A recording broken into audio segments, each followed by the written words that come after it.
Greetings, friends in love and light.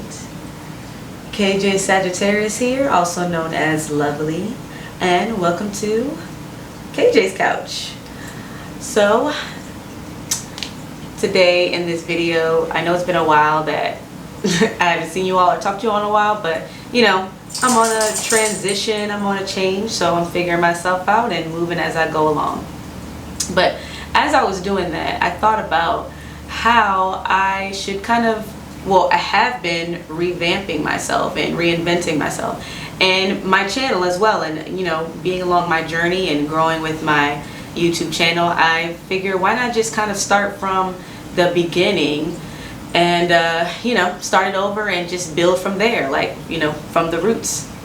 So I figured I'd start this video with just explaining who I am and why I want to make this channel and why I want to spread information and, you know, a little bit of my background, where I came from, and my journey to enlightenment and how I became the spiritual and consciously aware person that I am, that you see today. So let's just jump right into it. Well, first things first, when I was growing up, I had a pretty good childhood. You know, I know that sounds so cliche, like, oh, your childhood, but everything does go back to your childhood. And so I had a pretty good, you know, decent childhood. I did have some tribulations and everything. You know, I'm not going to go into too many details about my journey, you know, along the road. Of course, of my YouTube channel, I will open up more, you know, depending on the questions and the people that I communicate with. But with that being said, so my childhood, all in all, you know, nobody's childhood is perfect. I did have it a little bit rough growing up, and I did have, you know, experience things that most children probably shouldn't experience or witness or see. But you know, I would say that, you know, the more I get in line, I think about how, you know, my whole journey shaped me. So I always was the person and the young girl that wanted to hang out with the adults. Like, I always wanted to hang out with the adults. I never really understood kids too much, or wanted to hang out with the children or the kids. I never really got that. They were always like really immature to me. So I always wanted to hear what the adults were talking about, and I was always listening to their conversations, you know, and I was always, you know, listening and stuff like that. So a lot of mature conversations. Fast forward, you know, to elementary school. I used to get in a little bit of trouble. I wasn't very good with school. I never really was good with school, like, you know, public schools or schools. I used to go to a Christian school, a Clinton Christian school, when I was in kindergarten. But then my mom took me out of that and put me in public school. So I never really was, you know, a school person at all. I never really enjoyed school. So once elementary school was a little bit rough for me. You know, I got in a little bit of trouble, and that was you know, that was kind of, I feel like, traumatizing. I know that has such negative attachment and stigma to it, but you know, it was a impactful memory in my mind that I clearly remember that time period of my life. Going into middle school, I was always been very curious. Like, I've always been, you know, really curious about things, and just aliens and science. And science was my favorite subject. I never really liked math, and English was my favorite subject. So words, literature, history, and science was everything I really enjoyed. When I was in middle school, I used to hang out with the goth kids. So I didn't really hang out with my community, you know, the black people. And I never really was popular. Once I hit middle school, you know, I was a little, you know, to me, well, you know, we all have those external ideas of what we feel like we should look like growing up, but you know, without the knowledge back then, you feel like that's something else is what you should look like. So to me, I thought I was, you know, had too much fat, and I didn't think I was very attractive. You know, I just really didn't have that much self-esteem. But anywho, I used to hang out with the goth kids a lot, and the punk rock kids and everything, and they were a little wild. They were a little, like, you know, wild, but they were pretty cool. And they were white. They were all white. And people used to kind of tell me, like, oh, you hanging out with those white kids, some of the black kids. And I never was really popular, but I still talked to people, you know what I mean? People still talk to me, especially since my sister, my older sister, who was 2 years older than me, she was always more popular than me. So she always got along with everyone, and she had many friends. You know, she was that popular. We were like yin and yang, total opposites pretty much. I was always like the rebel or the black sheep. And so yeah, I used to hang out with the goth kids, and some of them were crazy. I used to have this little kind of wild friend named Lynn. She was a little wild, and she used to, we ended up meeting each other, bonding, because she used to cut herself, right? So me, I kind of fell into that trap of following her lead, and being a follower, and having this depiction and idea of what this is supposed to be, and that this is what I'm supposed to be hanging out with, and like, because these are the people that are, I guess, always around. This depiction of idea what we should look like, stems from the powers that be, the elites, aka white supremacists. So, but with that being said, I still, was cool with them hanging out. They were a little freaky, but I was always hanging out and doing something, different. So I did that for a while, and I had a little wild time in middle school. When I got to high school, I was still hanging out, with the punk rock kids, the little alternative kids and everything. And it was, my sister was very popular. So then I became, I'm not going to say my sister's name, but I'm going to say Jay. So I became Jay's little sister. So that's what everybody knew me as, just Jay's little sister. So that's kind of how my popularity came about. But I still hung out with the alternative kids and some of the black kids and everything. It's the kids that knew me from being my sister's younger sister. So when I got to high school, I actually ended up failing the 9th grade. So because I don't know, I just got really distracted, and I just really didn't take it serious. I didn't like it. I just was doing all types of, I skipped a few times, and I just couldn't get into it. And I remember this teacher I had, his name was Mr. Ray, and I was in chorus class, and I've been in chorus class since I was in kindergarten. And I remember I also had an experience when I was in middle school, when I was in chorus class with this white teacher, but she she was kind of submissive, but I had an argument with a black classmate, and she thought I flicked her off, and I was getting bullied. I was easily bullied from I would say the middle or end of elementary school to 10th or 11th grade, kind of in and out.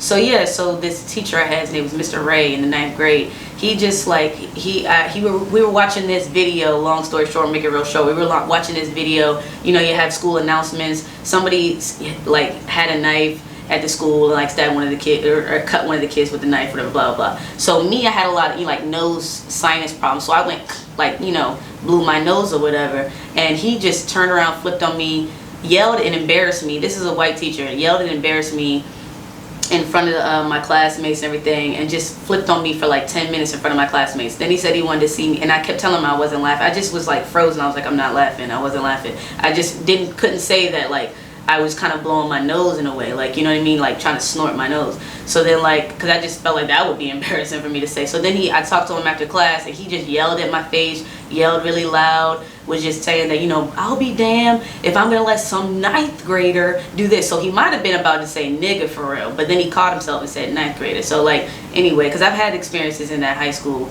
racist experiences, but so yeah, so he just yelled at me. I was just standing there I didn't say anything. So that was a traumatizing experience, that I never forget. And that's actually something that's on my bucket list. It's face Mr. Ray. So I do want to face him and confront him and call him out for what he did, and giving me that traumatized spiritual memory. And not only because of that, because his last name is the same name as my father, in short, is Ray. And my father was kind of a tough guy, just in so many words, if you know what I mean. So that already had shaped my idea that this is what Rays were like. These are what Rays are like.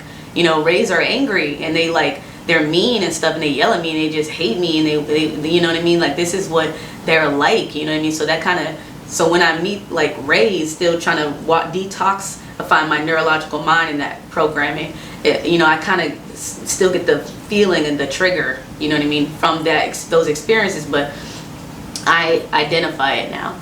So yeah, so then I ended up begging my mom to go to middle school. They didn't really, they, after much convincing to my mother and father, they finally let me go to middle school. And then finally going to summer school, they finally let me go to summer school. So then I ended up going to summer school, passed. From 10th to 11th grade, I kind of, fell into the, with the black kids and everything. Everything was good, and still my sister was, gave me her popularity, I guess, still being known. But it was very, very frustrating being in a shadow, being called Jay's little sister, you know what I mean? So like, but then after that, fast forward, I went in 12th grade. I actually ended up failing the 12th grade because I was a little, I also got neglectful. Like, I just really didn't care anymore. So I was just like, this is dumb. School was just so dumb. So I should skip a lot.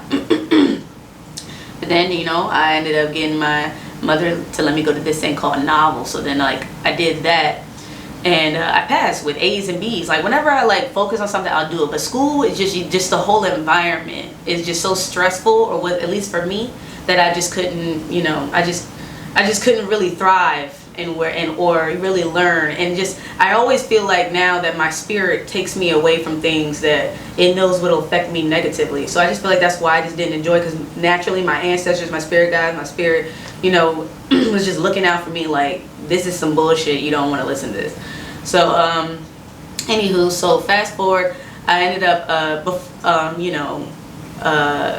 getting into the workforce. I never went to college. My sister ended up doing that. She got a scholarship, you know what I mean? So I ended up going to working, being in the work field as a server, customer service and everything.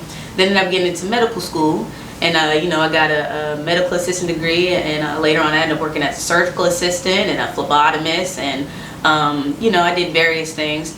And then I ended up working with the American Red Cross, and I got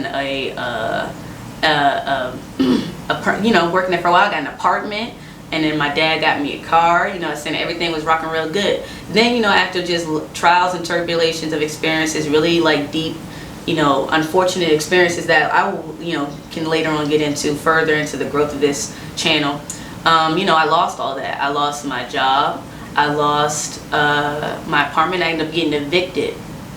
So, it was just such a stressful time. I didn't know how I was going to get money. I did a lot of things that, I don't really necessarily regret, because I never want to say I regret anything, but I did some things that, were very negative. They were very low vibrative. It was decisions I shouldn't have made, and the choices that I was making during that time, this was a dark period of my life. The choices that I was making during that time, when they were the wrong ones, somehow they never really went all the way through. They never really followed through, and I think that's because that was my ancestors and my spirit guides always around protecting me. I made a lot of wrong decisions where I put myself in a lot of situations where something could have happened to me, you know what I mean, very negatively, like very bad, or in some cases I might not even be here, might have even have still been here, but somehow something happened that like intervened or like interfered with it, and it just never, those situations never came about. But I still got learning situations, negative situations where I learned from that affected me, as in me getting evicted. So that was very tough. I had called my family at the last minute, my sister, and then I was in a relationship at the time with someone, and I got kicked out and I had to find somewhere to live. I've been on the street, homeless before, living out of my car. I remember when I had to live in the La Quinta. I lived in that La Quinta, the hotel La Quinta so long that I racked up so many points. I became like this gold or like platinum or something, and they still send me emails and like letters to this day talking about how many points I have and stuff like that, and like like how I have all these discounts and everything. That's from just living in there, because I didn't have anywhere to go, and I didn't really have the support, that I needed from my family.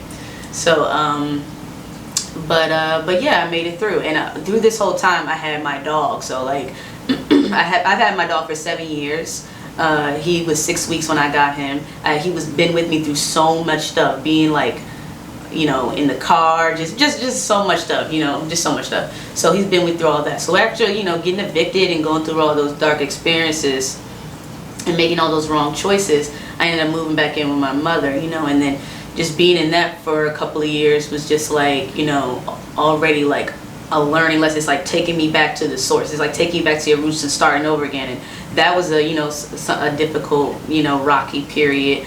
But I ended up building and using that opportunity to get where I am.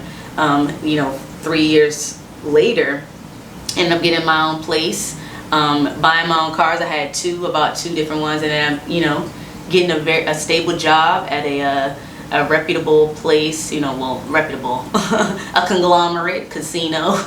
So I ended up getting a stable job there, worked my way all the way up from, you know, a server or a part-time person there to a high ranking cocktail server there, to shop steward, and then eventually to switching over to the corporate side of assistant beverage manager. So I was there for 3 years, and then this is following up till now. So like these past, I would say, 3 years since I moved into my own place, and you know, just on my leg, but being aware of it is how I reached my enlightenment.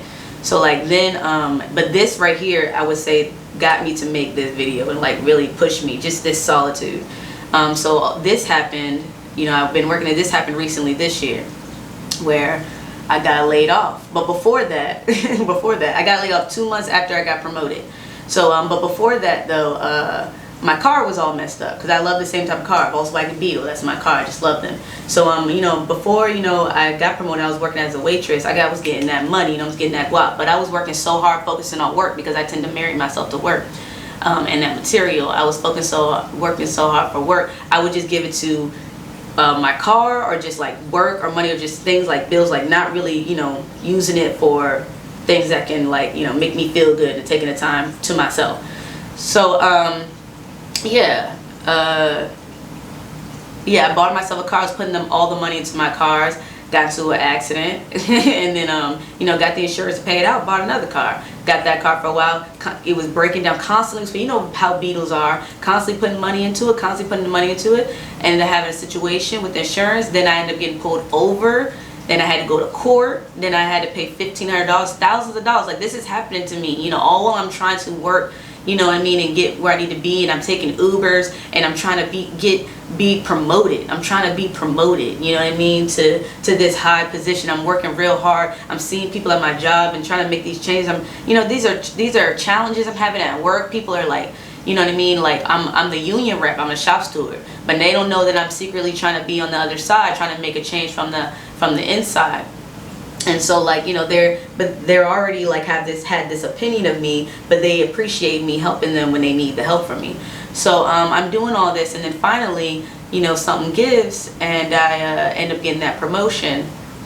And you know, I'm working as a manager for 2 months. I'm still in my probationary period, and next thing I know, there's this mass layoff because the head president in California decides that he wants to put these technological robot arms that's, you know, in the casinos to make beverages, that he does mass layoffs to all of the associate and subsidiary casinos and hotels and stuff like that across the, you know, wherever they have locations at across the country. So since I was the lowest seniority, I just so happened to be one of those people. And this has just been like this happened just about 5-6 months ago, whatever.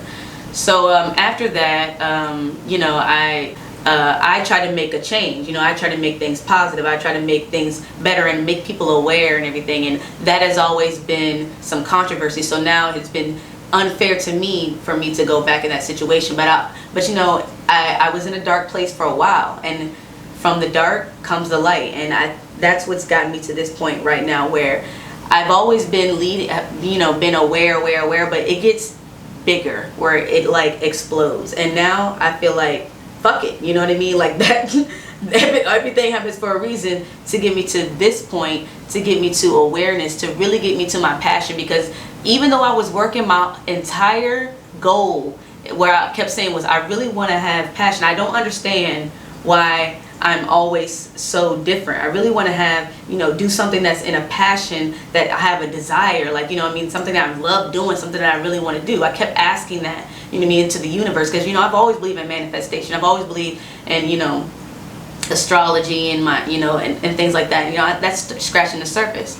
So across this whole journey, while I had this time, this period, this year, you know, from my, you know, questioning and my friends and like being always open-minded, to now, when I was in my home and I had all this downtime, this dark downtime, right? Because I was just in my bed, really depressed, just sad, crying, like man, I was crying. Like, you know, just, you know, I would wake up and just cry, like, instantly. And then I would think of a memory, like, and how hard I tried and how I wasted my time, and I would just cry. Like, you know, I would just be crying.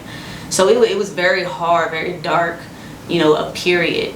So then I started, you know, working internally, because when you do the hermit, when you're like internal, when you have the darkest place, when you're at the darkest point, like nothing can, you can't go anywhere but up. You can't do anything but look up. You can't do anything in the dark but see the light, because you can make a choice to see it. You can make a choice to come up from it, or you can make a choice to let it succumb you. And when you're in that darkest point, there's nowhere to go but up. There's nowhere to go. You can either just sit there and stay, or, you know, lift yourself up. So, like, you know, I would at some points I would be moving slow and not doing stuff. And then I think I remember I was cleaning out my drawer or something like that, and I just so happened to see my birth certificate. And it's because, you know, I had got it redone because I lost it previously, so I got a fresh one, right? So I was flipping through, you know, because I guess I was looking for like my resume and stuff to look for jobs. And I just so happened to find my birth certificate. So when I looked at my birth certificate, well, like, before I say this, I was looking into my internal self, like with meditation, all that, and I got more into it. And I looked up this, the MBTI test, the Myers-Briggs test. So if you're not aware of the Myers-Briggs test, it was by Catherine Cooks and Isabel Myers. They're a mother and daughter team based off of Carl Jung's 16 personalities. So I ended up doing a test, 16 personalities, and I was an ENTPA. So if you're familiar with ENTPA, it means intuitive, thinker, perspective, and you know, like someone that is more charismatic, you know, external, and they can express themselves instead of being intuitive. So I can't think of the word for right now, like the opposite of intuitive, but you all know what I mean. And assertive. So I realized that my personality is also known as the debater personality, and I'm in the analyst group, and I'm 11% of that group out of like you know, personalities all over the world apparently. I'm one of the rarest personalities, especially in women. So, you know, that kind of like led me down a rabbit hole. Like, you know, I always was expanded, I'm looking at other stuff, but I never really tried to figure out who I was and where I came from. You know what I mean? Like, exactly. Like, I always just tried to listen to everybody else's opinion. Like, tell me who I was, especially at my previous job. That place was toxic, you know? They would always tell me my tone. Like, what is up with your tone? It's the way you say stuff. Like, that has been the biggest curse of my life, where I looked at it as a curse growing up. That I used to have a problem being short, because I'm short. I'm like 4'10" and a half, 4'11", and my tone. People would always say something around my tone and the way that I guess they would be intimidated by my intelligence. So then they would thought I would be belittling them and everything. So, you know, trying to communicate with employees for that short period of time was very difficult, and it became very toxic. And especially since I used to be on their side, and I was the person that was like their on-site lawyer. I was fighting for them. I'm the one that got them the union. You know, I'm the one that was doing. Now I feel like when I'm trying to do something for me, you know, it was just everything, and I was just taking that in, and I started almost breaking down. I almost had a breakdown. I used to come home, cry, and think about what they were calling me and saying to me. Like, you know, it was mental, psychological abuse and warfare that they were doing on my mind. You know, and I wasn't protecting my aura because I really wasn't focused on that too much. But aside from that, just to get back at the task at hand, I started, that put things in perspective for me. Once I saw a debater profile, and your duty is people mastery. My specialty is people mastery, because I'm very good at communicating with people, you know what I mean, and being logical and explaining things from a different perspective, because I've always, you know, felt like I don't think like the average person. You know what I mean? Like, I've always felt like that. I've always felt like my mind has so many different perspectives and aspects and opinions and ideas that I think beyond. So I've always felt like that, and I've always felt like, you know, the universe brings me ideas and things in my mind. It's like a thesaurus, a dictionary, you know, it's like an encyclopedia. It's just so much information that I receive, and I also research. So I was like, wow, you know, I read that description. I was like, wow, this sounds like me. Like, this is crazy. This sounds like me. So, you know, that kind of led me down that rabbit hole. Then, yeah, one day I ended up cleaning out my drawer, and I saw that I saw my birth certificate. And I was like, you know, just looking at it, and just something just made me want to look at my birth certificate. So I was like, all right, you know, just looking at my name and stuff like that, and like, you know, my mom's name and my dad's birthday, and I was like, ugh. So then I looked over and I saw the time that I was born. So the time I was born was 11:11 a.m. And I was like, once I saw that number, I was just like, I just got this feeling, you know, like it's like something came inside of me and it was just like, this means something. This means something. Like, why? I know what 11:11 means. 11:11 means make a wish. 11:11 means something magical, or intuition. It means something wishful. I always used to be at work like, it's 11:11 or 11:11. Like, you know, I always used to point out 11. So when I saw my birth certificate and it said 11:11 a.m., I was like, wow, like, what does that mean? So then I ended up getting on the internet. I ended up getting on Google, and I just searched up 11:11. So then I went down this rabbit hole, to get a specific idea of what 11:11 means. So then amongst, educating myself about that, I already knew a lot about these things, but this is me really digging deep into it and finding out what this means. So I was doing a lot of research, and then that's when I started getting more into numerology. So I realized I was only scratching the surface when it came to astrology, astronomy, which are the same thing, and numerology. So and just to sidetrack those that don't believe in astrology. Okay, so the archaic word to astrology is astronomy. So it's the same word. These words evolve over time and they become one. So astronomy was made in the 12th century.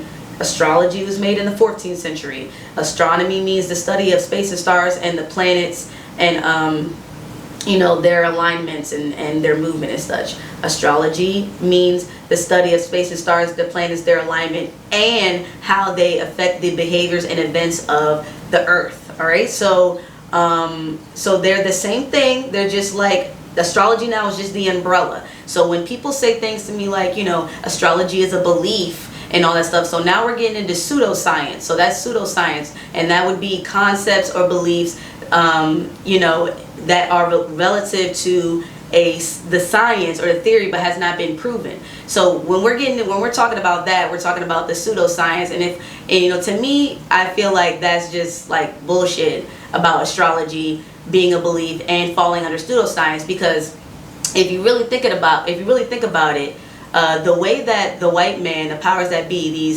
the ones that created the scientific method and science, the way that they measure proof that something is real is using the scientific method. This scientific method was made in the 17th century, okay? So one, update your method. Two, the astrology, the pseudosciences fall in the category of things that were not proven by the scientific method, in a nutshell. So the scientific method that this powers that be created by their standards of what is real and stuff like that, they couldn't prove it using their scientific method. So to me, that just lets me know that my ancestors, because we already had the proof on, you see it on the Egyptian walls and everything like that, in the pyramids, they've already, how do you think what the sun is? Like, these are things that, my ancestors already told you before you even discovered it. You just wanted to slap science on it and use, Western science on it and use, you're just now catching up, basically.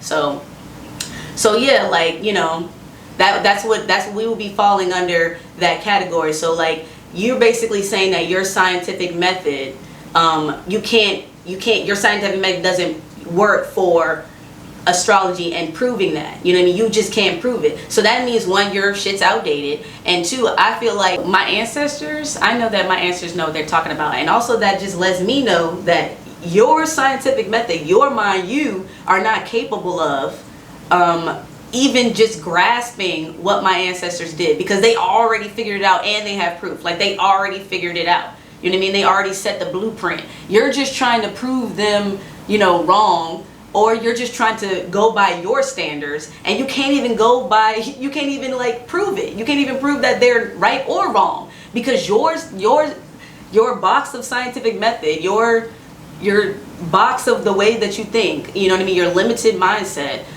can't even like grasp where they were at or what they did before they even did it. I mean, you're just now catching up. Western medicine, Western astrology is really just now catching up to a lot of the things that my ancestors have already done, that we've already done for you.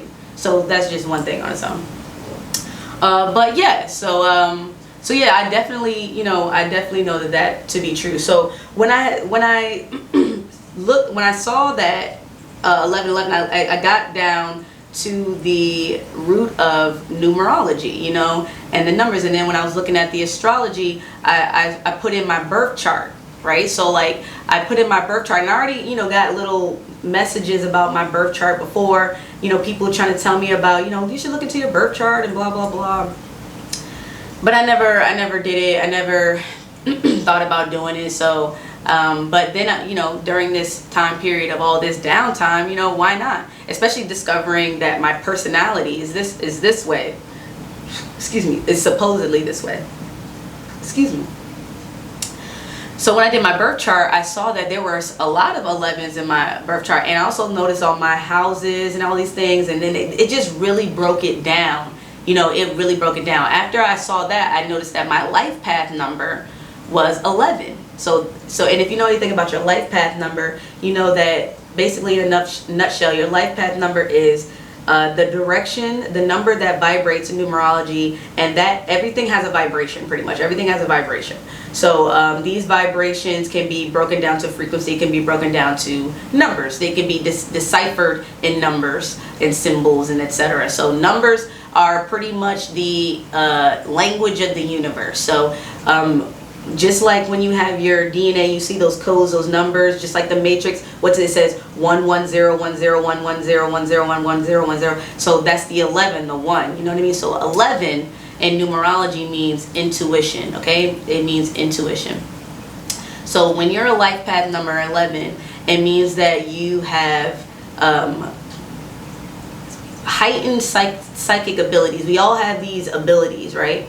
But yours are heightened. Your 11, 22, and 33 these are master numbers in numerology, okay? So when you are 11 in the life path sense, and you have a master number 11, such as myself, it means you are, you know, a master intuitive. You are very intuitive, and you're very knowledgeable in that sense. You're able to receive the messages from the ether, from the spiritual realm, from the other side, and communicate them fluently to the material world. You constantly are receiving messages, you know, which you may think are thoughts, okay, but your thoughts aren't always yours. So you're constantly receiving messages, you're feeling things, you feel vibes, you're more intuitive, you're more empath, you're like more so of an empath.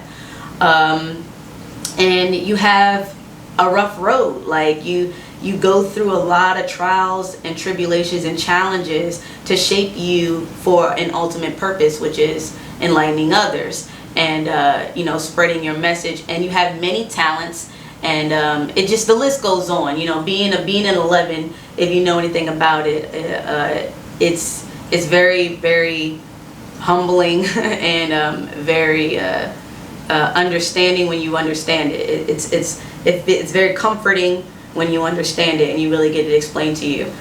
So, and then when I also saw my birth chart, I noticed all of my signs, not just the sun sign, you know what I mean? Because people think astrology is just sun signs and horoscopes, but it's really much deeper than that. I mean, there's levels and levels and levels. It's endless. And once you think you find out something, it's more information to it. So it's a deep path. But so my sun sign is Sagittarius, okay? So that explains why I'm so blunt and brutally honest, and you know, so that would be my ego, right? So my sun sign, that is the ego, right? That is the physical manifestation of myself, the body. So that's the sun sign, what's under the sun. So that's my ego. So that's the material part of me, and it's a Sagittarius, and Sagittarius traits and aspects are very blunt, honest, abrupt, curt, very free-spirited, curious, you know, slightly tend to be sensitive, but can come off very insensitive, very confident, very charismatic, and hard worker, determined. So there's, you know, we can also tend to be, I wouldn't say lazy, but non-proactive, you know, non-productive, you know. We can fall into that. And we can also, we're very intelligent, we can talk a lot, but, you know, we can also become easily like persuaded and persuade others. So we have that tendency to, we can get a cult following if we vibrate on the negative side. But, you know, me especially, if I vibrate at a 2, but that's a different, you know, I'll get to that. But, you know, I choose to vibrate at my highest vibration, and I make sure that I am, and that's an 11. But if I get to a 2 vibration, you know, things can, you know, get real Ted Bundy like, probably, I don't know, if I stay that way in that dark place, like where I was going, you know, and before I woke up. And I say Ted Bundy and like Jeffrey Dahmer and like, you know, people like that, because they're also Sagittariuses. And Nature Boy was also a Sagittarius. I mean, so we have this ability to use our master manipulative skills and talking skills and charisma and confidence and, you know, aura and pizzazz to attract others and manipulate others. But I choose to use my powers for good. But aside from that, you know, so that is my sun sign. My moon sign, which is my soul, which is my inner being, which would be my like, I like to think of it as my heart or my mind, you know, my insides, my intuition, that gut feeling, my soul, is a Pisces. And Pisces is the oldest sign in the zodiac, okay? So, and Pisces is associated with water, and water associates with the soul, and with the deep, with the in, you know what I mean? So it's in. That's when you see water, or you see tarot cards, or you see water as a symbol for within, the soul, the spirit, right?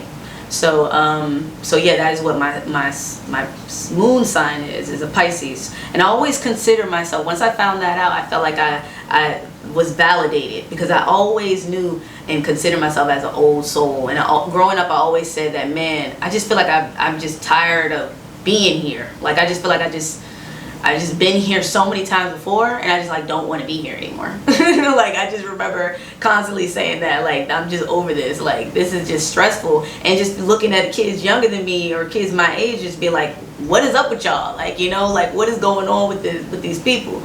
But anywho, so yeah, my moon sign is a Pisces, and Pisces can be very emotional, sensitive, and you know, and I am that, but since I have the Sagittarius filter, it does not come out that way. It comes out with a tone, and it comes out very blunt and curt.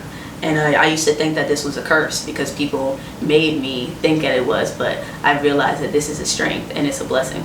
Because when people want me to use it, it's a powerful thing. When they want me to use it for them, you know, against others, to their benefit, it's a powerful thing, it's a blessing. But then when I use it against them, because I'm a walking truth, I don't say anything but facts, and I can't not, and that's my makeup according to my birth chart. So so yeah, that's just what I have to do. So when the tables get turned on them, because I'm always trying to spread knowledge and keep people aware and make them better, you know, not with any disrespect to them, but if you choose to be around me, you choose to vibrate around a real person, that's not going to just keep her mouth shut for, you know, anyone.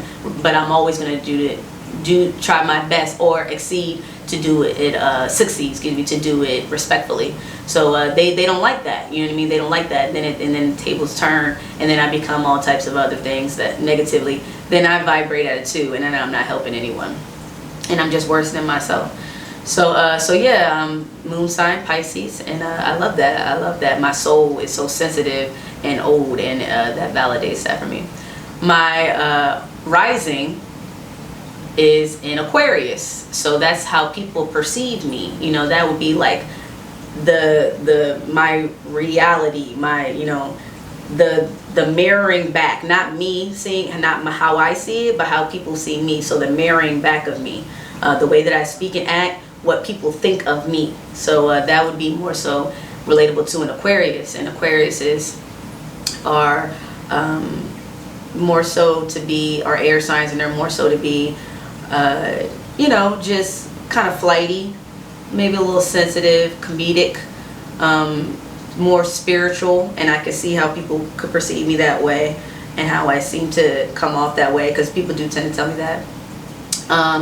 You know, like maybe a little, you know, yeah, sensitive, you know, very wise, and pretty chill, kind of go with the wind type person, really laid back, easygoing, you know, and I love to be perceived that way, because that is my makeup, and that's part of my makeup. So people should perceive me that way, that I'm free spirit and easy to approach and speak with, because I love speaking with people. But I wasn't always like that, you know, and that's when I realized the time periods, when I think back of the time periods of my life, the energy that I was vibrating on was the two, because I really wasn't always like that, especially in my previous employment, at the toxic environment that I was in, dealing with a lot of racism that I didn't really register with racism until I thought about it after being more enlightened.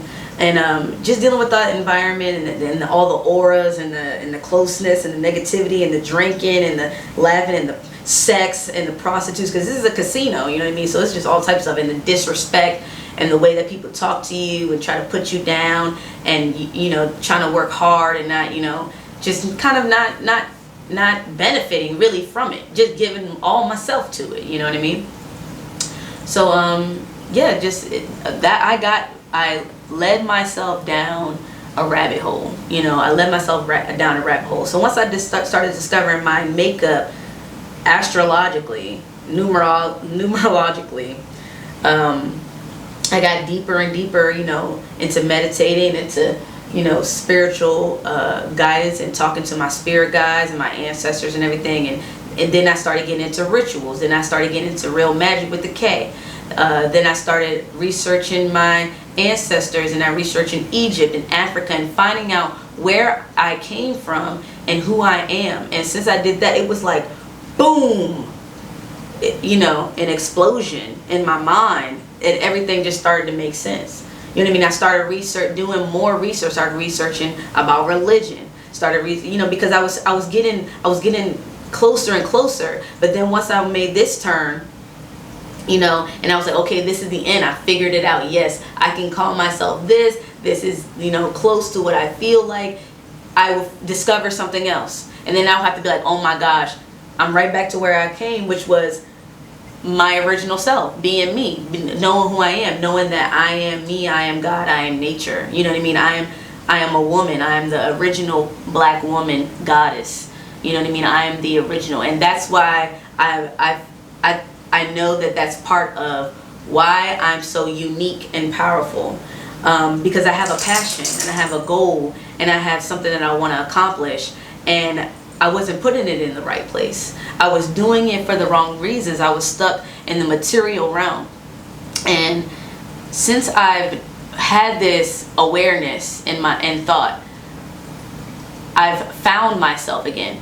So previously, when I would, you know, when I was at my, you know, moved back in with my mother, solitude does this to you. You know, that's why I believe that a lot of prisoners and people that are in jail kind of turn to Muslim, or they wake up, or things like that. They find some sort of spirituality, because it's all going within. You know what I mean? So that's really what it is. You shouldn't cap yourself by religion. You shouldn't shackle yourself by religion, because really the beyond that is just this, what's inside, the innate nature, the trueness.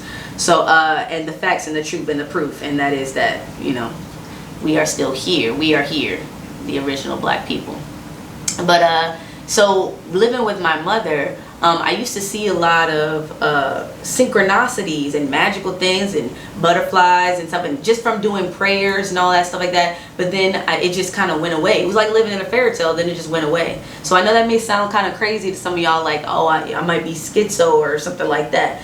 But you know, trust me, you don't even want to go there, because I'm definitely not. But trust me, you don't even want to go there. How that's so untrue and can't be true. But so once I fell back into that material world, you know, after moving out with my mom and getting myself back together, once I fell out of that, back into that material world, you know, I was trying to be something that I was not. I was trying to be something I was not. I was denying myself. I was taking advice from other people that really didn't have my best interest at heart. I was listening to what everybody would say to me negatively and taking that to heart. Then, you know, my mind is so big and my brain is so big. I'm just thinking about all their perceptions and all their ideas. I hit the vibrative energy of 2, and I was just, you know, kind of angry and, you know, snapping on people. And then, you know, people would say things to me. I get real smart and sarcastic. I would go out, you know, people would try to smile at me or talk to me, and I would just be like, what are you looking at? Like, you know what I mean? It was just like really dark and bad. Like, you know, it was like my soul wasn't there. I was just like, you know, on autopilot. Well, you know, I most definitely feel like I felt my soul and it was there, but it was just at its lowest level, you know. And that, you know, so maybe, yeah, my soul wasn't completely there. It left, and it was like, I don't want to be in this dark spot, you know. And then I was at a vibrative 2 energy, you know, chakras all out of whack, like, you know, crown just so disappointed in me for all the work that it did. Pineal gland just like, look, I'm here and you're not even paying attention. Yeah, it was just bad. Like, you know, and I've had a lot of periods like that, you know. I've been like topsy-turvy, you know, with my life. So just leading up to this point though, all of that got me here. I never really realized, once I had to start really figuring, I always try to figure out, you know, why this and why that, and why people think this of me, and why people say I'm like this. And I'm always asking everybody else, but I never really, I'd ask myself, but I never really knew what that meant, you know what I mean? Asking, going inside and figuring out who you are. Like, not only should you meditate and quiet your mind and listen to your thoughts and, you know, figure yourself out naturally and organically, you should figure yourself out by doing some research on yourself and figure out who you are and where you came from, because then you really get like the right brain, left brain coming together, because you vibrated and you meditated with the right, you got the feeling and the creativeness and the knowledge and the messages, you know, through the crown chakra. But doing your research on who you are, the left brain logic, you know what I mean, the logical side of you can decipher all those messages and make that determination through how you feel and using your intuition and coming to your own conclusion of yourself and really owning who you are with that confidence, like owning who you are. And then you just get this like light bulb switch in your head, like, this makes sense. And then you realize that you brought all this to you. You brought all that positivity to you by thinking like that, by thinking, I want to come out of this rut. I want to figure this out and figure out who I am. And by, you know, having a feeling like I should go on the computer, having that feeling like I want to figure out who I am, generated a thought like I should go on the computer and do some research, which made some action happen, which uplifted the frequency, your frequency, my frequency, you know, which brought me back up. I did that to myself, you know, because I just kept questioning. I wasn't channeling it right of where to find out who I was. Why the fuck am I asking them? Why am I asking you? Why am I asking you who I am? Why am I listening to what you think? Yes, it's nice, you know, to take people's thoughts into consideration, but you just take them into consideration. You don't keep them and hold on to them. And I've learned that the hard way. You know, I've learned that the hard way because my whole life has been a battle with other people. I've always felt like I was just like 1% of, like, you know, hundreds and hundreds of people. Like, I just always felt like I was just rare and I couldn't resonate with others. And then I also wasn't taking into consideration the people that I had around me, you know, and my environment. But that's also the level of vibration that I was at, the people that I had around me. I was at that low vibrative level.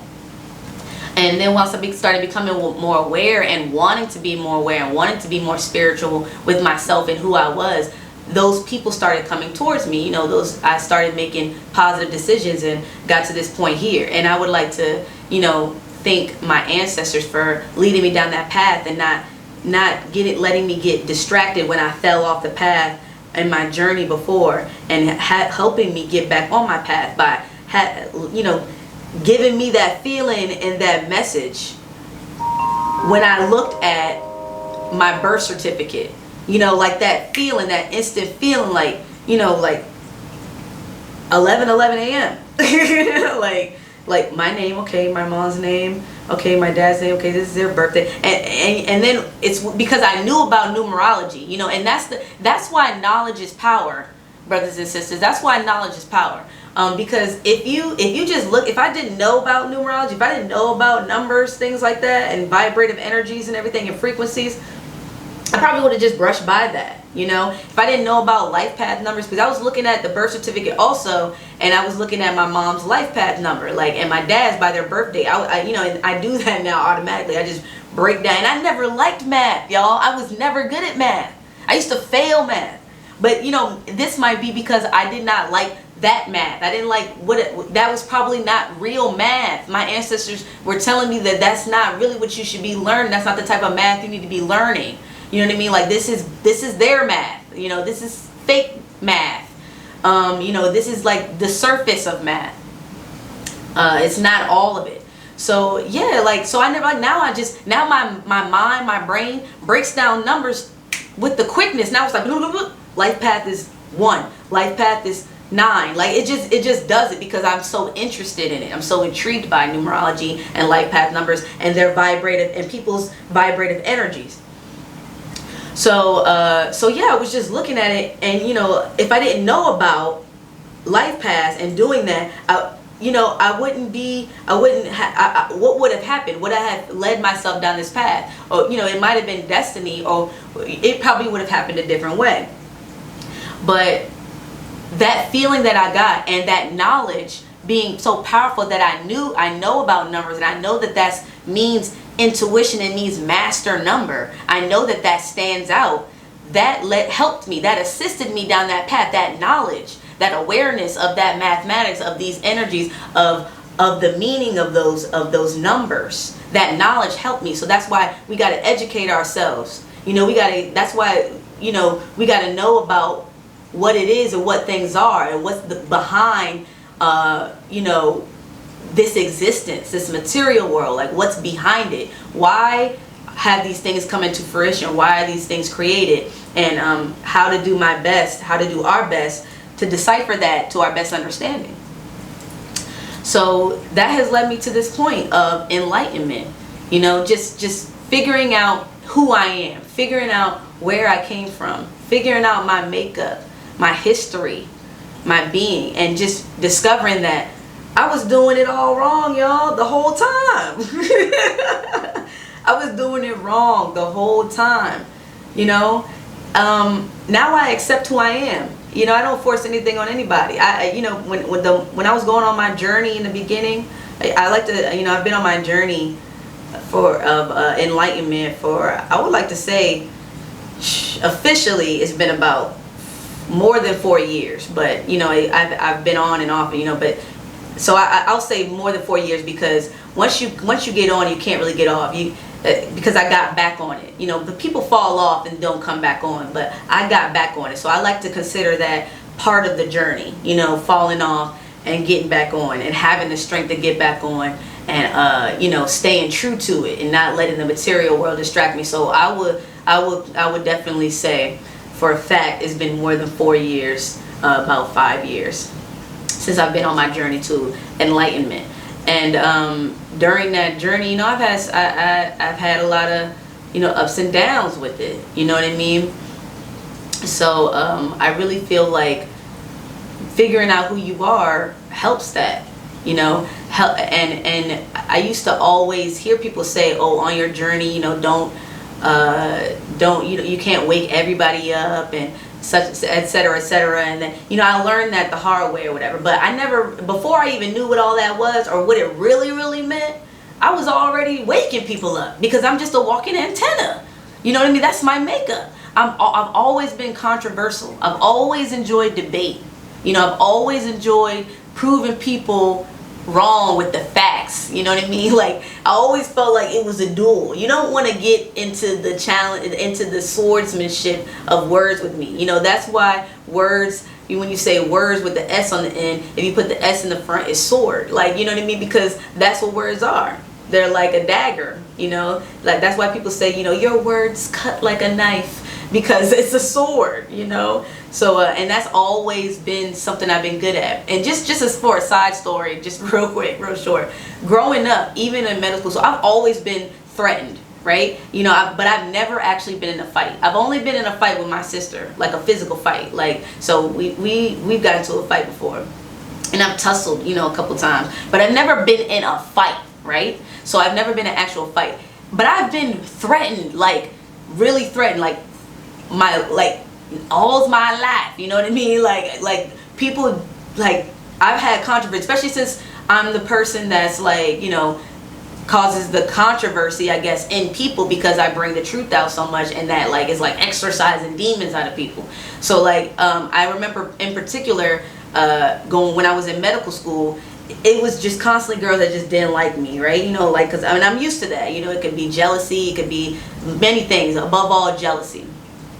Man, the girls have kicked chairs in my face, threw things across the room, stomped like in my face, yelled at me, came to me, threatened me, like, you know, just went wild out, you know, animal style, like just like Animal Planet, like around me, wild out. You know what I've always done? And I always questioned this, but like the more I figured out who I was, I realized that this was a gift. This was my gift. Like, you know what I mean? You know what I've always done is just talk to them. Talk to them. And they always end up just not wanting to fight me. Like, you know, they'll just be screaming, like, I don't care how crazy they'll get. You know, I've gotten mad, you know what I mean? But once I start like talking to, like, because I'll be like, if you want to fight, we can fight, but then I'll just talk to them and make them realize a point and prove my point, you know, because that is the people mastery in me.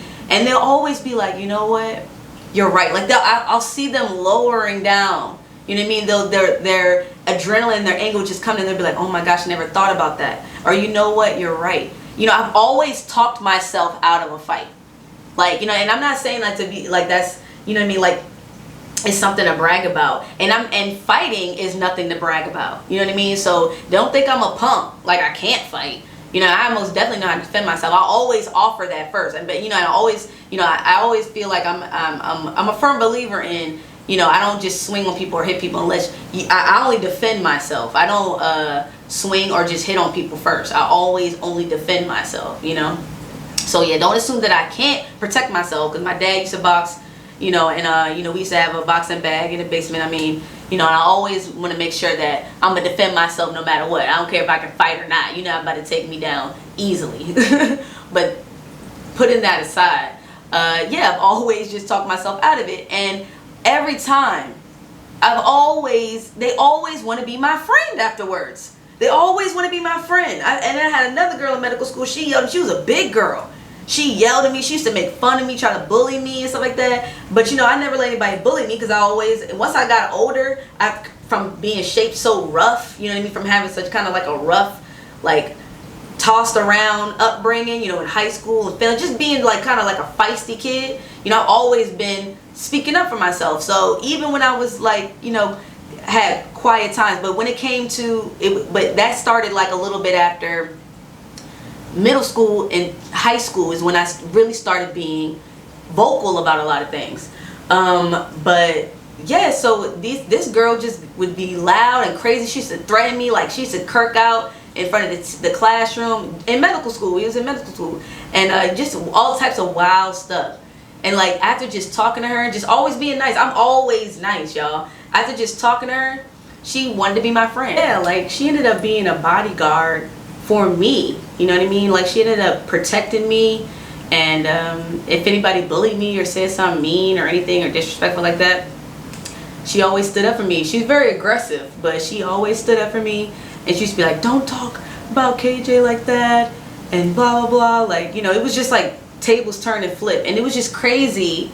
I always thought that was crazy how I had that power. I always just said that, you know, I don't know why, but like people always want to be my friend. Like after, you know, we get into a fight or an argument or something. Even one of my friends at the time who was going to school with me at the time, I used to hang out with 2 people throughout the whole time I was going to medical school.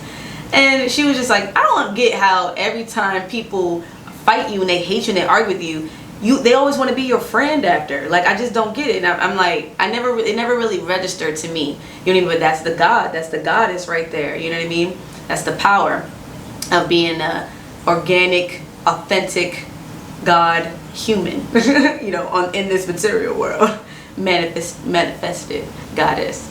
But yeah, so that's just always something that I always remember. And I just always remember just many different strange things happening to me in my life, just the way that people react to me, or the way that you know, I see the world, or just coincidences happening, synchronicities. When I would ask for something, it would get manifested. So I already believed in all that, you know what I mean? I already knew that was definitely true. But I still was just, you know, I still really wasn't fully fulfilled, I suppose, until I really discovered my ancestry, you know, just by, you know, like doing research about Egypt, Africa, you know, just learning more about the major black figures in our history, and by our, I mean, you know, the black community, black people, the originals, the aboriginals, you know, indigenous people, the real indigenous people.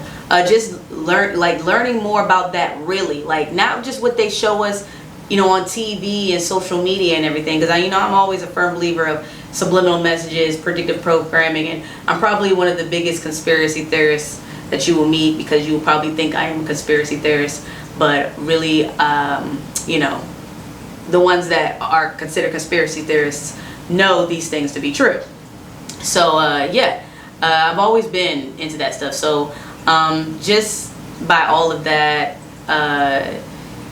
you know, it's just always been something that I've been interested in, is figuring out, you know, the answer beyond, and being able to find out more information about who I am and where I came from. And when I discovered, you know, African history and Egyptian history and American history, Black American history, I discovered myself. I discovered me. I discovered who I was. I discovered the answers that I was really seeking and looking for. They were right there. And this is the time to be in, man. Is this the time to be in? It really is. Excuse me. Because as you all know, it's the age of Aquarius. We just came out of the age of Pisces, right? Excuse me. So we're in the age of Aquarius, which people consider the age of information, or the golden age. Just a time when everything comes to light.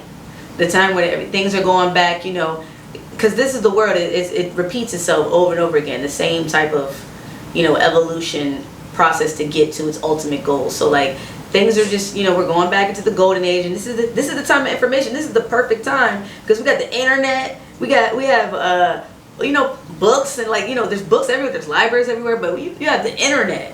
I mean, I remember before the internet. I remember when the internet wasn't even a big deal. I'm the millennials. We're the last generation of playing outside, for real. You know, the Generation Z kids, I mean, you know, they're very intelligent, but only in a robotic sense, in an android sense, and like a lacking a feeling, lacking emotions, but, you know, intellectual when it comes to technology and what they're told and things like that, and what they take to be true, not, you know, realizing and awakening in themselves. I feel like millennials are the last organic generation, you know.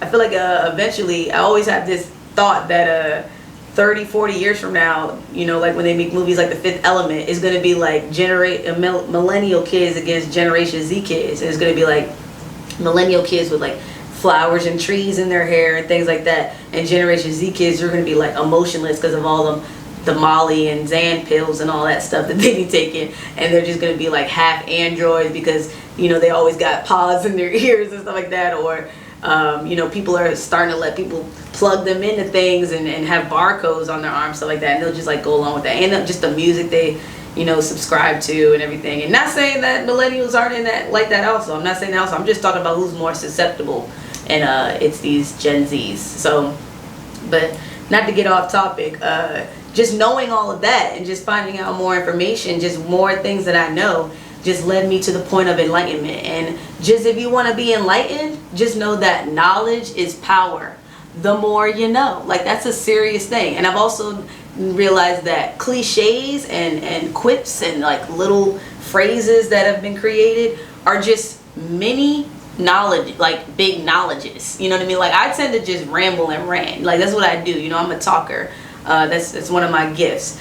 And you know, when I say things to minimize it, like to keep it real short, like to give these little sayings like each one teach one, knowledge is power, the more you know, it is what it is. Like I've said that in so many ways, so long, like so many paragraphs, that when I say it the short way, I'm like, man, that's what they meant. And man, that makes more sense every time I say it in this context or in this circumstance. Like, you know, it's just so short, sweet, and to the point. You know, but when you hear it, it's short, sweet, and to the point. But when it registers and when it's like something that is relatable, like, you know, what you're doing or what you're dealing with, and that's all you need, it's satisfying. You know, it's satisfying. There's no other way to describe it. It's just a satisfying feeling.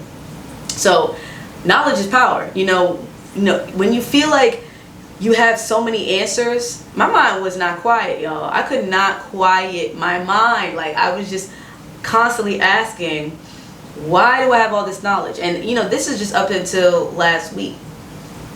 You know, I feel like I'm getting more and more knowledgeable. I'm just getting more and more intelligent. You know, I'm able to handle the messages. You know, I meditate and I let my ancestors. I ask the universe and my ancestors to keep helping me receive the messages through my crown chakra and decipher the messages appropriately.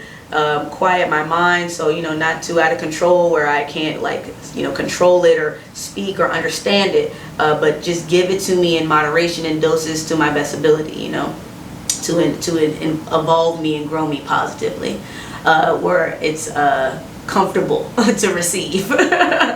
So yeah, the more that I did that, I just kept asking myself, I feel like I'm getting even smarter. Like I was waking up, like my brain feels like it's getting bigger, but it's feel like it's hitting a different type of knowledge of smart, not where things are just all over the place, jumbled and I feel like a whole encyclopedia, but more so it's like now it's organized. Now it's like I have filing cabinets in my head, you know, and it's just now I know how to just grab something because I asked for that.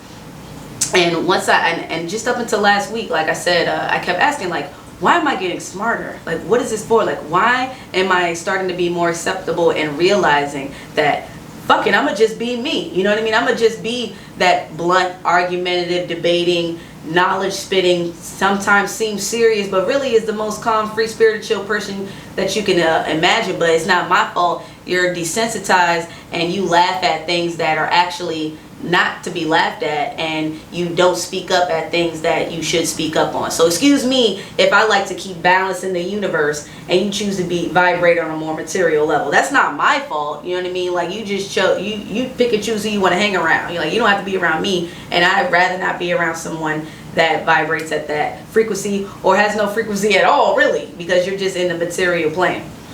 So yeah, so once I start like going down that and realizing that, like, I was just like, whatever, like, you know what I mean, it is what it is. And like, and I just kept asking the universe, why am I, you know, being more acceptable? And like, you know, I've always been blunt and, you know, being able to be acceptable about myself, but why now I just feel whole, like, you know what I mean, now I just feel complete, and now I'm just getting smarter and smarter, and like, what's up with that? What is all this knowledge for? I can't contain it. Like, I want to tell people about it. I want to talk to people. I want to get my message out. I want to guide others. You know, I've always said I want to be a motivational speaker. That's my ultimate passion. My ultimate goal is to be a motivational speaker, travel, write books, inform others, enlighten others tell people real stuff about topics and you know, any beliefs, and just give different perspectives, because I have so many. Just give another perspective and be able to communicate that clearly, like where people can understand. You know what I mean? Having that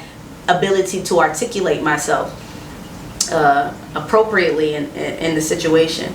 So I just kept, you know, wondering what all that was for. You know, I'm just getting more knowledgeable and more knowledgeable, and I just kept wondering what all of that was for. And lo and behold, I had a situation. I don't know if you all are friends with me on Facebook or Instagram, and if you are, if you're not, my Instagram is @XLUVLEEY_Jones_X, so @XLovelyJonesX, and my Facebook is KJLovelyLUVLEEY_Jones. So I posted on my Facebook a video of just this situation, this circumstance. I'm going to keep it real short and brief for those of you that didn't see the video. This young black brother got locked out of his home illegally, and got the police called on him. We ended up getting the police called on us twice in this situation.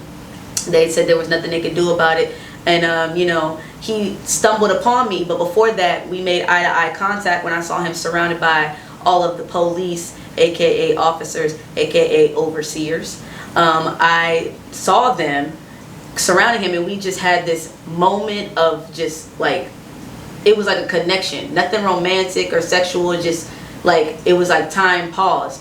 And I ended up seeing him again after that, while he was wandering, you know, walking around the neighborhood. The street basically kicked out, and you know, nothing they could do about it. And it took about an hour or so, a little over an hour, and lots of debating between the management office, the leasing office. They say they're the management, they're not leasing, that did him wrong. And when we got the police called on us, lots of debating with the police that did him wrong, and debating with the landlord that did him wrong, and the police suddenly could do something about it. But see, this brother was by himself, and he was unaware and unknowledgeable, and he is not familiar with his rights, is not familiar with, you know, not very well informed. But that's the circumstances that they put us in.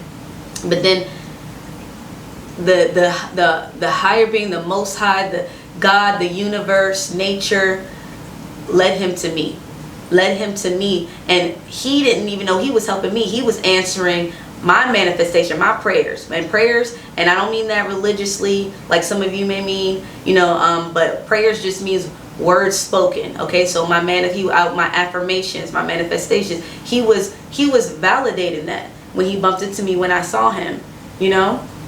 So he was helping me out, showing me what I was here for. And I got that man back into his home. You know, I got that man back into his home. And just this whole journey, starting this journey, I feel like this was my first test. I feel like I never really got this test, because I've always, you know, been a debater and like helping, uplifting and all that stuff like that. But I've always wanted to help others, and I've been like, I want the platform. I need the platform. You know, I need to be able to get my message across, do this and that. But I never knew or realized where it would come from. And it comes naturally and organically when you really want to do something. When you know, it's like you can have the knowledge, you can have the awareness, but when it comes down to it, do you have the strength? Do you have the bravery? Do you have the courage to actually act on that knowledge, act on that awareness? It's one thing to be woke, you know, but it's another thing to be awake. And it's work, it's constant, it's consistent. It's not just like knowing something and just knowing it and just telling others. You know what I mean? That's just you still being a sheeple, you know, still kind of being a sheep in a way.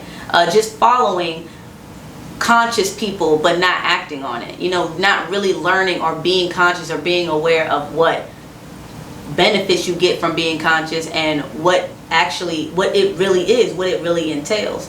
So I felt like that was like level one. Like, you know, if life is a video game, that was level one. And I'm able to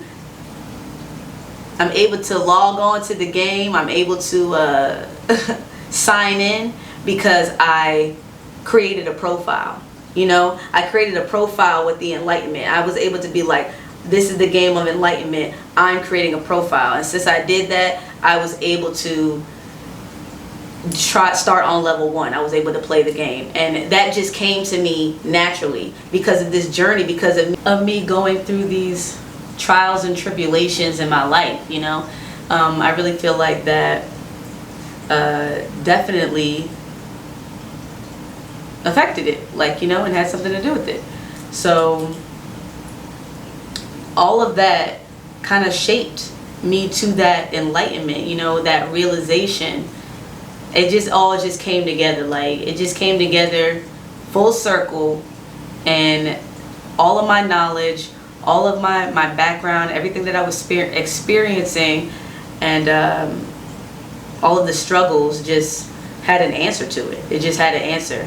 And then I started learning more about, you know, my history, and just, you know, the brain, the mind, just researching, studying, and then surrounding myself with more conscious and awareness, knowledge, and enlightenment with others. You know, what I watch on TV, what I see, and just really putting my money where my mouth is, you know, just really like doing something with what I knew instead of just talking and not backing it up. So I really felt like that experience helping that young man just opened my eyes, like, you know, just doing that suddenly out of nowhere, naturally, like, here you go.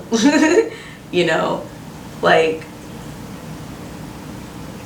this is what you're supposed to be doing, you know. This is your first challenge, this is your first test, is to this is what you said you want to do, and you were wondering what you were going to do and how you could help others, and this is it. And I did. And I, you know, I told my family, and they were like, well, I wouldn't have done this, I wouldn't do that. It wasn't for you to do, you know, it wasn't for you to do, it was for me to do. It was for me to do. And that's why I was the right person for it to come to. And you know, I guess I never really listened to people when they would say certain things to me, you know, like my mama, because it's your mama, you know what I mean? When they was like, you're so intelligent, you're so smart, and you're so wise, and you're gonna be something, and all that stuff. You know, of course your mama's gonna tell you that, but other people would tell me that too, like how intelligent I am and everything. And it's not to sound, you know, arrogant, but it's to really take a look and value yourself, like value who you are, you know, and realize what other people are telling you, the positive stuff, not just accepting the negative and listening to all the negative things I was listening to, and damn near having a breakdown from trying to be something that I'm not, in my spirit going through psychological warfare, my mind, and like, you know, just trying to just channeling all the wrong energy, vibrating at a low vibration, and displaying that negatively and manifesting that negatively in my existence, in my material world. And you know, that came about and played out, and it took me out of that environment, and now I'm here. Because technically, I guess my spirit, well, I know that's not where my spirit wanted to be or wanted me to be, because clearly I was unhappy, you know. And it's really funny when it happened that day, because I knew it was going to happen. You know, I saw all the shit on the news, but then like when I woke up that morning before I got to work, I got an email in my inbox, and it was like, you know, basically saying that was going to happen from, you know, the president of the company, basically saying that was going to happen, and you know, it's going to be this amount of people, and it would be that today, and it would be all over the place, all that stuff. And I just got this feeling, and that's part of my power, and I kept trying to reject it. Like, I got this feeling, it was like okay, you know, this means something, you know, because it was the first thing that I saw. Like, once that was the first email, was like, and I opened it, it was the first thing I saw, the first email. And I kept trying to reject it, and I was like, no, don't feed into it, because you're going to manifest it. You know that you have a strong power, you'll manifest it. But like, I got this feeling like I already knew, you know what I mean? So then when I got to work, it was like these signs I was noticing, and I was having a conversation with my boss, and she was saying something like, you know, I'm going to be so sad if it's anybody that I know, and if anybody I love, I'll be so sad. I was like, well, will you love me? You know what I mean? Like, basically saying, like, if I go, will you love me? Like, I said that, and then I got this call on the phone. I was like, hey, do you mind coming down? Like, I knew I was leading myself. I knew. And when we were talking, we were having the conversation, they were trying to tell me the situation, and they were trying to give me, you know, the severance and the envelope and all that, explaining stuff to me and saying I could try to come back and all that other crap. When they were doing that to me, I didn't even really feel much of it. I was, at that time, I might have been in shock, you know what I mean? Because afterwards I was sad. But I think that's probably partially what shock is. It's like preparation, or it's like protection. You know what I mean? In a sense, if we're talking about the positive side of it. because I was already prepared, you know what I mean, because I saw it already, and I knew when I woke up, I got the feeling, you know, of fear, you know, and what if this happens, and then I start going, my mind already went there, like, how would I handle this, you know what I mean? So when I was talking to them, I was very professional, you know what I mean? I know how to put on that brave face, and that's because I was prepared for it. And I think if I wasn't, or if the universe didn't help me like that with my manifestation, with my intuition, with my antenna, with my power, with my being, with my makeup, if nature didn't all align like that with the synchronicities and the coincidences, I don't know what I would have done. I probably would have panicked or freaked out or been sad or just cried on the spot or something like that. Who knows? I don't know. I just know that that's the type of stuff that happens to me. You know what I mean? Like, I always somehow get looked out for. And I think, and I know that has a lot to do with because I'm always so positive. Like, I don't care how dark or how many dark places I've been, because I've been in some dark places, y'all. Like, you know, I don't care how dark it's been for me. I've always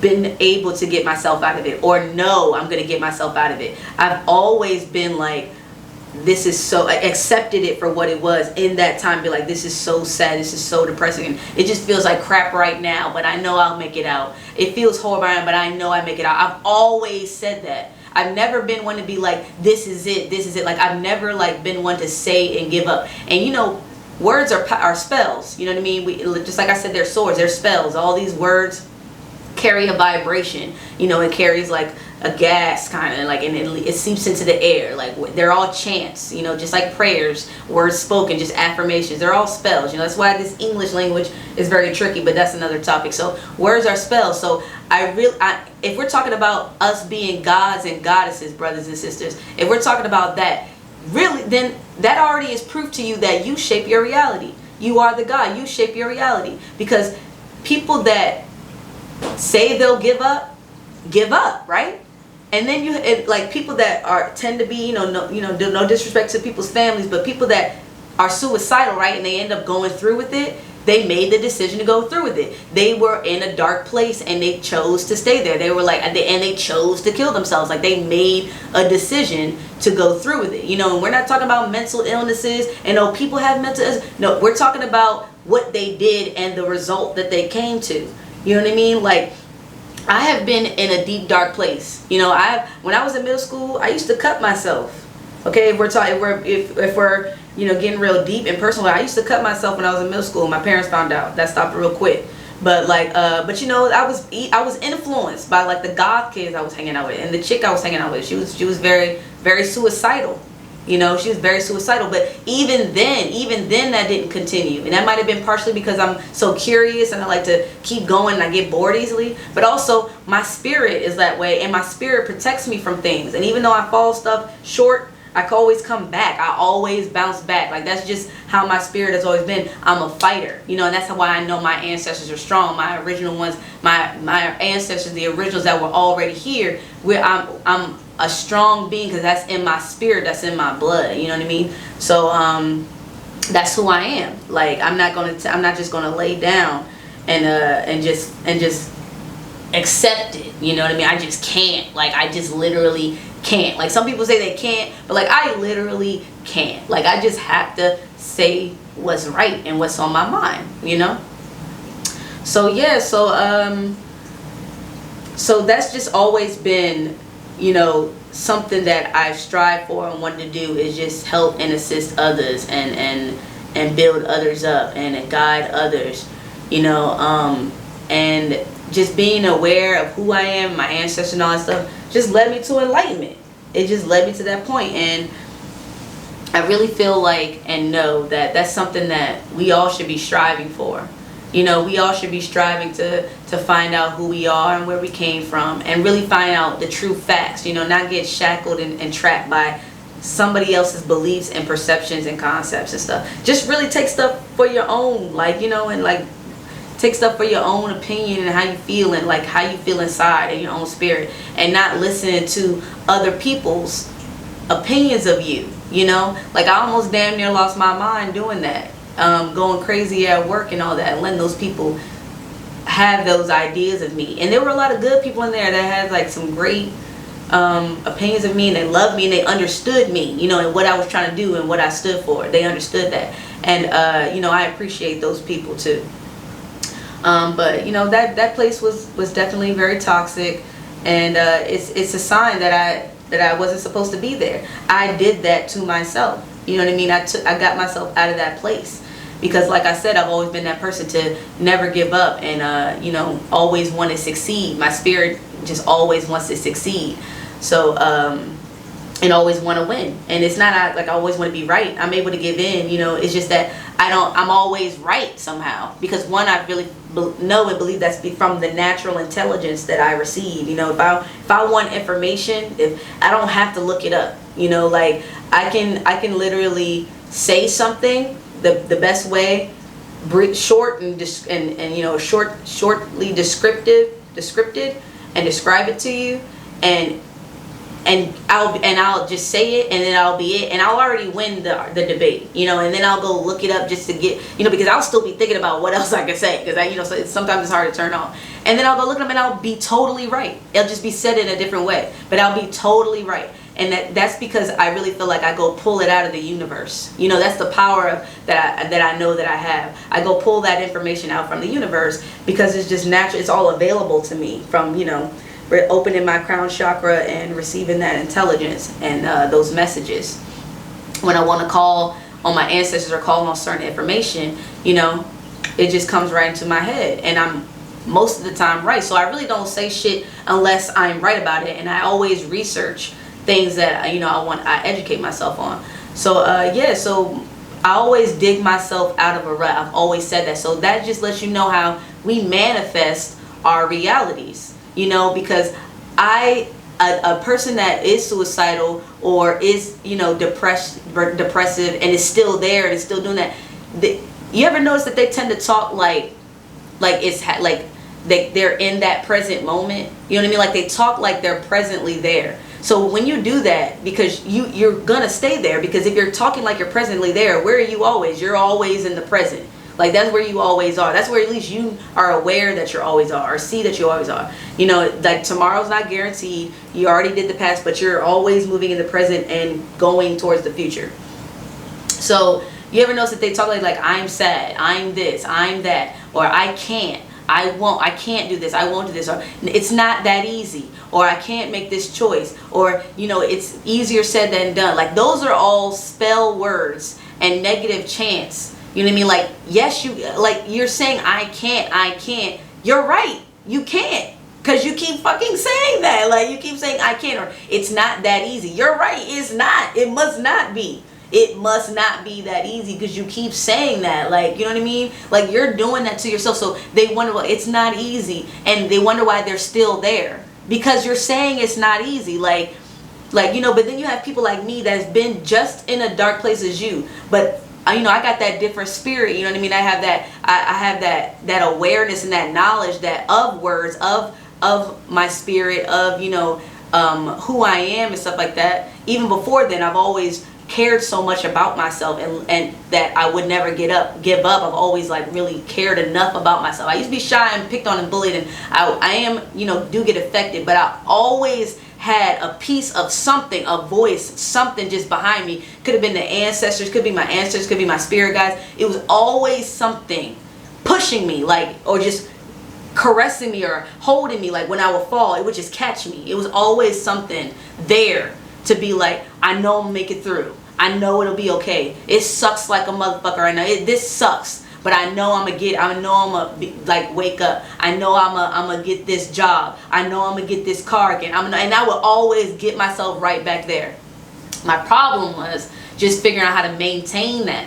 You know what I mean? Maintain that. But I've always been the type to never give up. And because of that, I'm still here. You know? I'm still here. Because I don't give up. Because my spirit doesn't give up. I'm still here. I'm a fighter. I'm a debater. I'm a knowledgeable person. I'm a helper. I'm a believer. I'm a woman. I'm a goddess. I'm a lover. You know what I mean? Like, that's who I am, and this is all my makeup, and it is what it is. And that's what you need to do if you want to, you know, be enlightened, or you appreciate what I'm saying. Inform yourself. Don't say things for face value.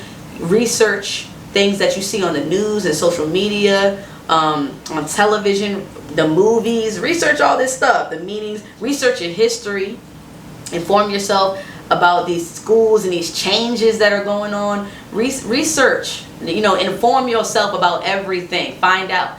Be more open-minded. Accept other people's opinions and perceptions and ideas, because that's their reality, and everybody's true and right because they're living it.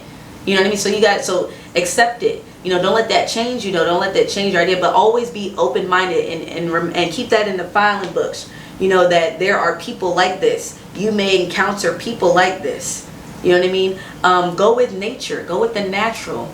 Go with the organic. Don't conform to somebody else's belief, because that is how you get more in tune with enlightenment in God. That's why people meditate. That's why we meditate, to get more in tune with ourselves, the source, the highest of highs, the highest being, which is within, which is the source, which is the true self, is the spirit, is the soul, like the true self. You are only harboring. You're a vehicle. You are not what you see in the mirror, So get in tune with that, and find out who you are, your history.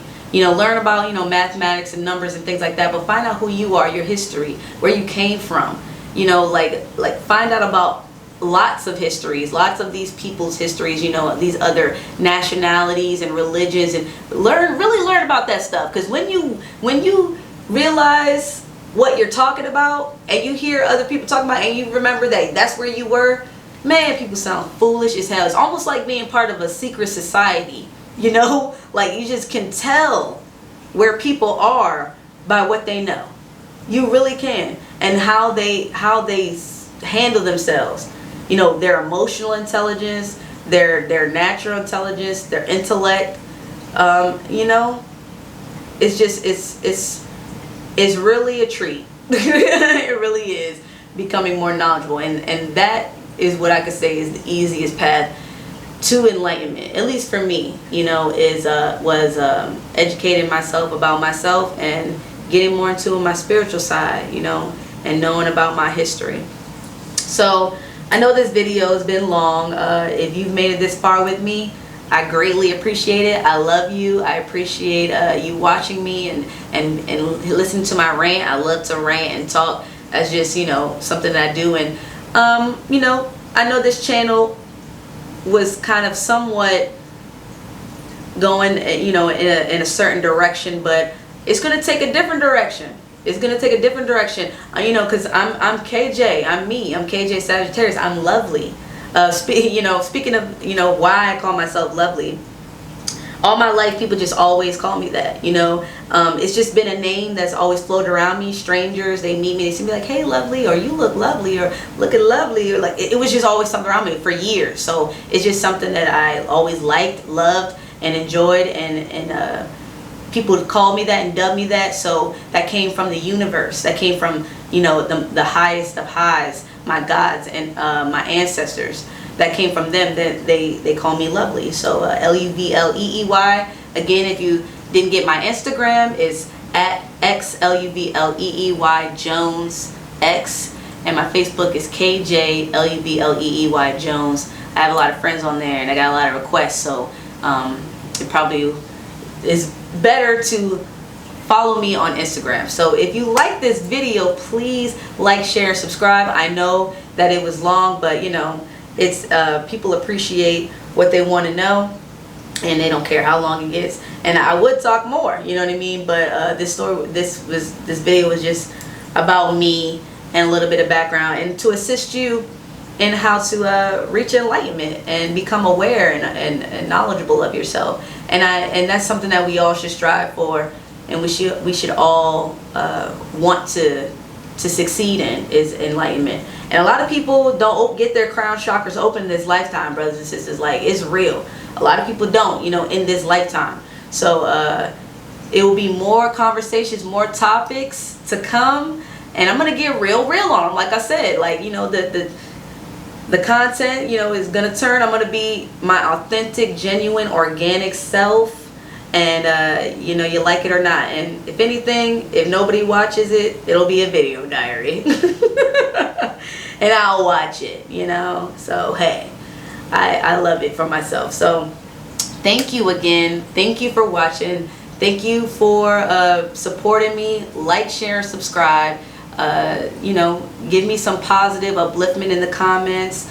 You know, if anything in this video offended anyone, sorry, not sorry. I'm also trying to work on being more tactful. It's the Sagittarius in me, but I really feel like I, you know, explain things to my best ability and to the best way that I can. Oh, it's 11:11 right now. Looking at my phone. It's a wonderful moment. 11:11. I like to look at the clock, and oh look, my watch is dancing too. Oh, you can't see it.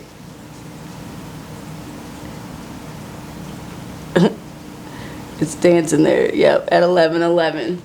So that's a perfect way to end the video at 11:11 p.m. KJ Sagittarius, thank you for watching.